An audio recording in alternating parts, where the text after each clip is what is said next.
ನಮಸ್ಕಾರ ಎಲ್ಲರಿಗೂ. ಅದು 1980ರ ದಶಕ ಆಗಿತ್ತು. ಲಂಡನ್ ನಗರ.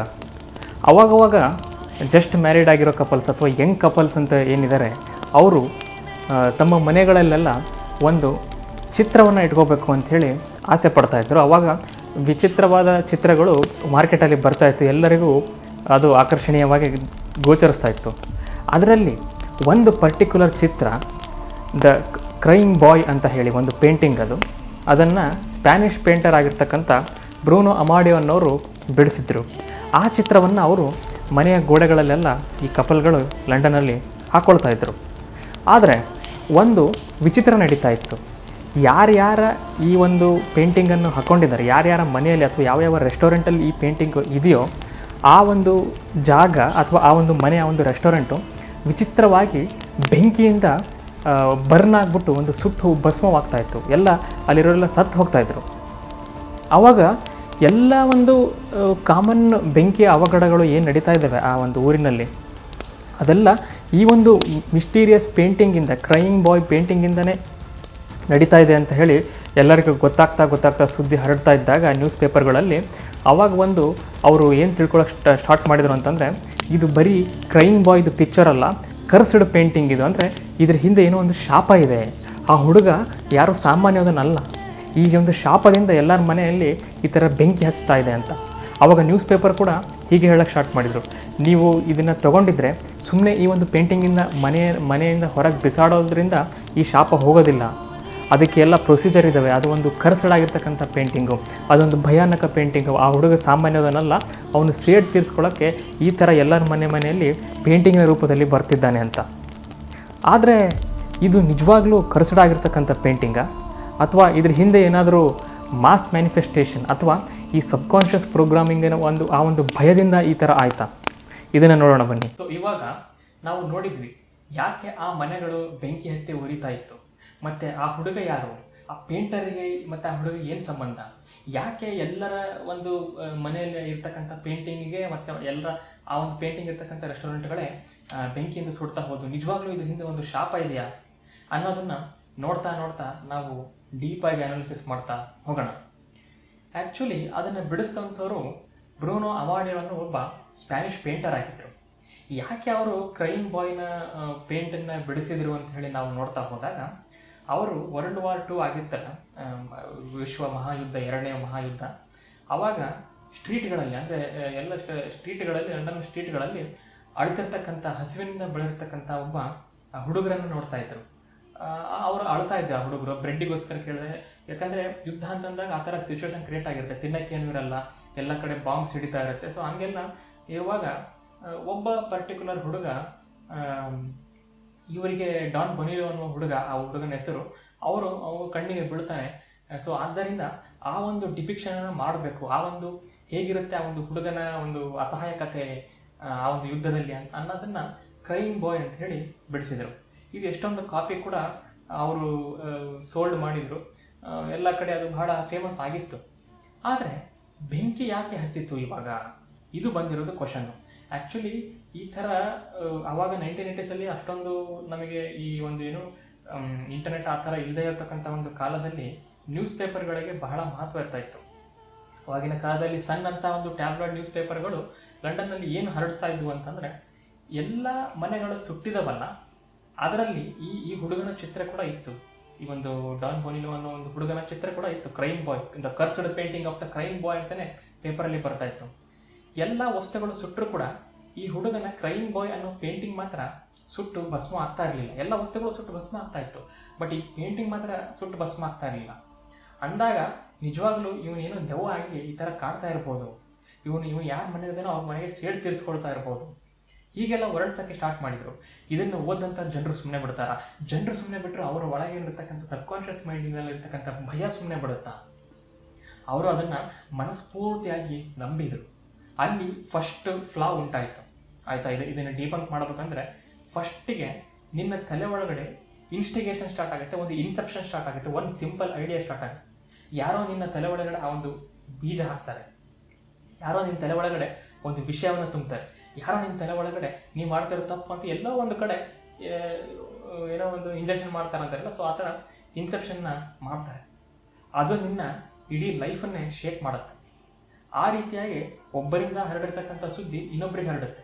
ಆ ಪೇಂಟಿಂಗನ್ನು ಮಾಡಿದರೆ ಒಂದು ಕಡೆ ಸುಡ್ತಂತೆ ಅಂತ ಇನ್ನೊಬ್ರು ಕೇಳೋದು, ಅವ್ರ ಮನೇಲಿ ಪೇಂಟಿಂಗ್ ಇರುತ್ತೆ, ಅವಾಗ ಅವ್ರ ಮನೇಲಿ ಅದು ನಮ್ಮ ಥರದ್ದೇ ಪೇಂಟಿಂಗ್ ಇದೆ ಅಂತೆ, ಅದಕ್ಕೆ ಅದು ಸುಡ್ತಂತೆ, ನಮ್ಮ ಮನೇಲಿ ಕೂಡ ಸುಡ್ಬೋದು ಅಂತ ಆ ಒಂದು ಭಯ ಕ್ರಿಯೇಟ್ ಆಯ್ತು.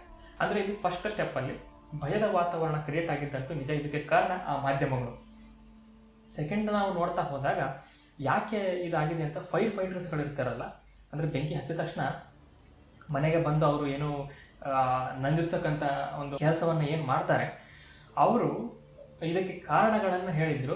ಇದನ್ನು ಮತ್ತೆ ಪೇಪರ್ಗಳಲ್ಲಿ ವರ್ಣಿಸಲಾಗಿದೆ. ಯಾಕೆ ಹೀಗೆ ಆ ಹುಡುಗನ ಚಿತ್ರ ಇದ್ದಾಗಲೇ ಆ ಒಂದು ಚಿತ್ರಗಳ ಮನೆಗಳಷ್ಟೇ ಬೆಂಕಿ ಹಚ್ಚಿ ಉರಿತಾ ಇತ್ತು ಅಂತಂದಾಗ, ಈಗ ಎಲೆಕ್ಟ್ರಿಕ್ ಫ್ಯಾನ್ಗಳಂತ ಇರ್ತಾವಲ್ಲ ಅದು ಕೆಟ್ಟೋಗಿರ್ತಕ್ಕಂಥದ್ದು.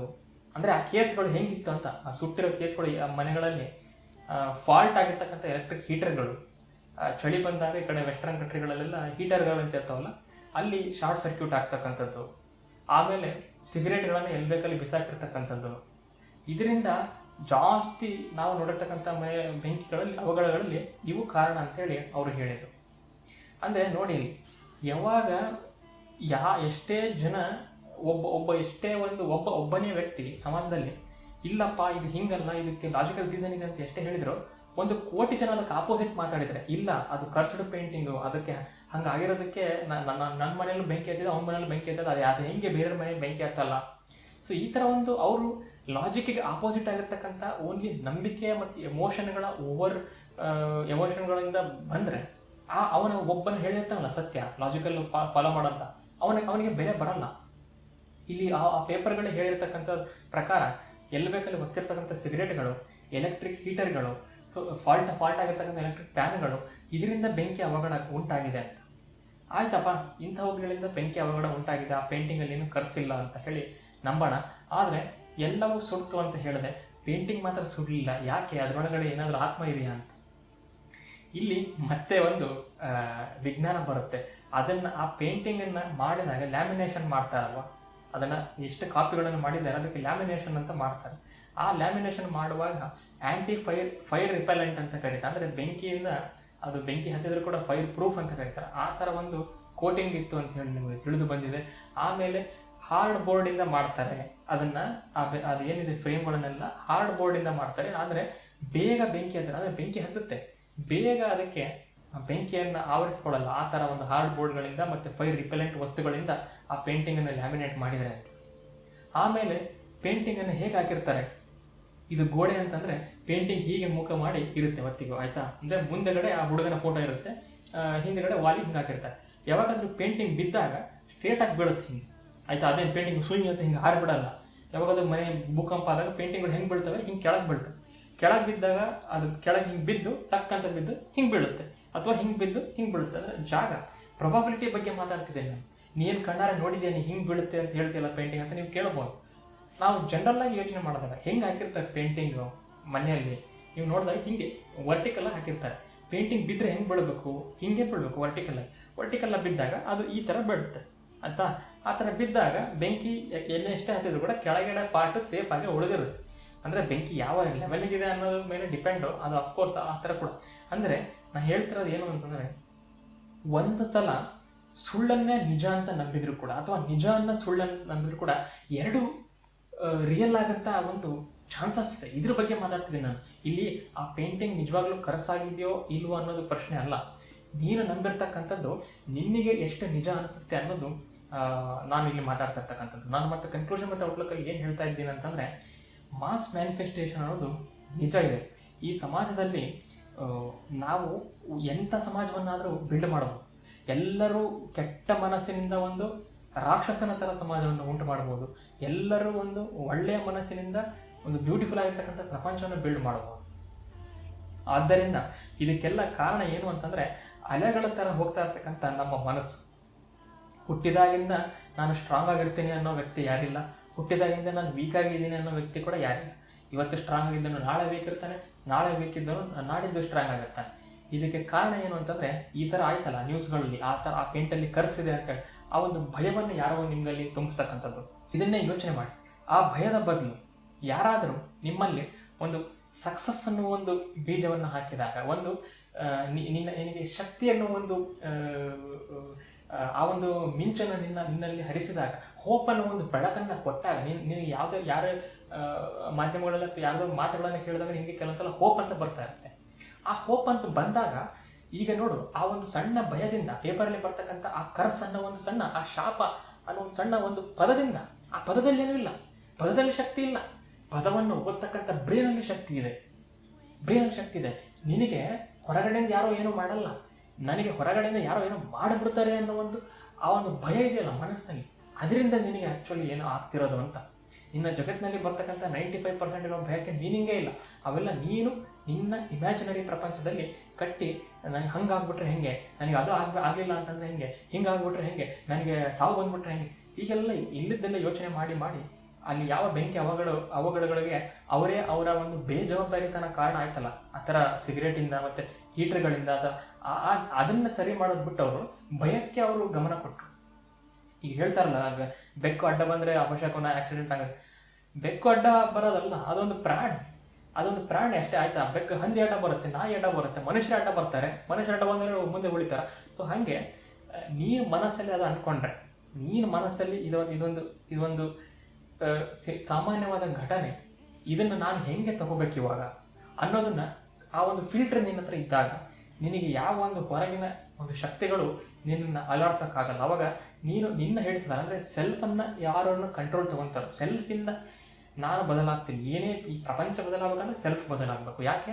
ನಿನ್ನೊಳಗಡೆ ಏನೋ ಒಂದು ಇದೆಯಲ್ಲ, ಏನೋ ನೋಡ್ತಿದ್ಯಲ್ಲ, ವಿಡಿಯೋ ನೋಡ್ತಿದ್ಯಲ್ಲ, ಇದೇ ನಿನ್ನ ಪಾಲಿನ ಯೂನಿವರ್ಸು. ನೀನು ಹುಟ್ಟಿದಾಗಿಂದ ಇಲ್ಲಿ ತನಕ ಒಂದು ದಿನನೂ ಒಂದು ಕ್ಷಣನೂ ಇದರಿಂದ ಹೊರಗೆ ಬದುಕಲೇ ಇಲ್ಲ, ಮುಂದೆ ಬದುಕೋದು ಇಲ್ಲ.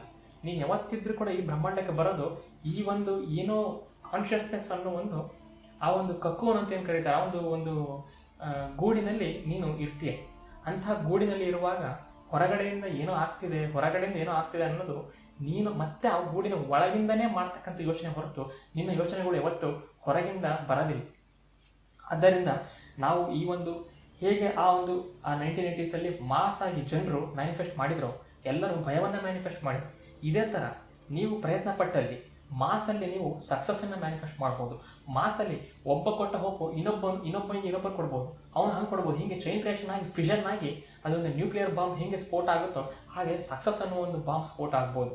ನನ್ನ ಗುರಿಯನ್ನು ಮುಟ್ತೀನಿ ಅನ್ನೋ ಒಂದು ಶಕ್ತಿಯ ಬಾಂಬ್ ಸ್ಫೋಟ ಆಗ್ಬೋದು. ನನ್ನ ಲೈಫಲ್ಲಿ ಬರ್ತಕ್ಕಂಥ ಯಾವುದೇ ಒಂದು ನೆಗೆಟಿವಿಟಿನ ಹೊಡೆದಾಗ್ತೇನೆ ಅನ್ನೋ ಆ ಒಂದು ಧೈರ್ಯದ ಒಂದು ಬಾಂಬನ್ನು ಸ್ಫೋಟವನ್ನು ಮಾಡಬಹುದು. ನಿಮಗೆ ಇದೇ ತರಹದ ಬ್ರಹ್ಮಾಂಡಗಳ ವಿಷಯಗಳು ಮತ್ತು ಮನಸ್ಸಿನ ವಿಷಯಗಳು ಮತ್ತು ಜ್ಞಾನದ ವಿಷಯಗಳು ಇಷ್ಟ ಆದಲ್ಲಿ ದಯವಿಟ್ಟು ನನ್ನ ಚಾನಲ್ ಸಬ್ಸ್ಕ್ರೈಬ್ ಮಾಡಿ. ನನ್ನ ವಿಡಿಯೋ ನೋಡಿದ್ದಕ್ಕೆ ಧನ್ಯವಾದಗಳು.